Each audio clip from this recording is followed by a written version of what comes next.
বর্তমান সময়ে আমরা যখন ট্রেডিং বা ইনভেস্টমেন্ট করি বা তার ডিসিশন নিই সেটা মাত্র কয়েক সেকেন্ডের মধ্যে, এবং আমরা ল্যাপটপ, ডেস্কটপ বা মোবাইল ফোন থেকে ইজিলি এই টাইপের অর্ডার পাঞ্চ করে দিই এবং পর মুহূর্তেই হয়তো আমরা বিক্রি করে দিতে পারছি, রাইট?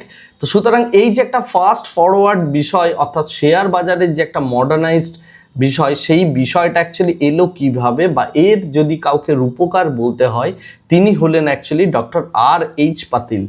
Doctor R.H. পাতিলের মস্তিষ্ক প্রসূত এই মডার্ন টেকনোলজি, এবং এই মডার্ন টেকনোলজি যদি না আসতো তার আগে যেভাবে ট্রেডিং হতো শেয়ার মার্কেটে, সেটা হচ্ছে ফ্লোরের মধ্যে দাঁড়িয়ে গুটি কয়েক ব্রোকার, অর্থাৎ মুম্বাই বেসড কিছু ব্রোকার, তারা বিএসসির মধ্যে গিয়ে অ্যাকচুয়ালি এই টাইপের ট্রেডিং করতেন। কিন্তু ডক্টর R.H. পাতিল তিনি একটা বড় রকমের ভিশন নেন যে এই পুরো জিনিসটাকে মডার্নাইজ করা হবে, এবং এই মডার্নাইজেশনের জন্য তিনি প্রচণ্ড পরিমাণে দীর্ঘ একটা স্টাডি করেন নিউ ইয়র্ক স্টক এক্সচেঞ্জের, এবং কিভাবে পুরো বিশ্বের বড় বড় তাবড় এক্সচেঞ্জগুলো চলছে।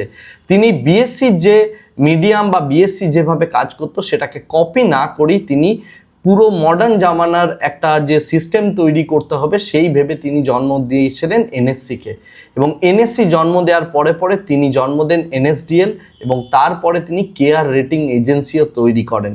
এবং তার সাথে বিভিন্ন ব্রোকার, অর্থাৎ কলকাতাতে বসে কোনো ব্রোকার বা মুম্বাই, চেন্নাই, পৃথিবীর যে কোনো প্রান্তে যে কোনো ব্রোকার কিভাবে একটা এক্সচেঞ্জের মধ্যে ফাস্ট একসাথে অর্ডার পাঞ্চ করতে পারেন সেই টেকনোলজিও তার হাতেই বানানো। সুতরাং আধুনিক ভারতের শেয়ার বাজারে যদি কাউকে রূপকার বলতে হয় সেটা হলেন ডক্টর R.H. পাতিল।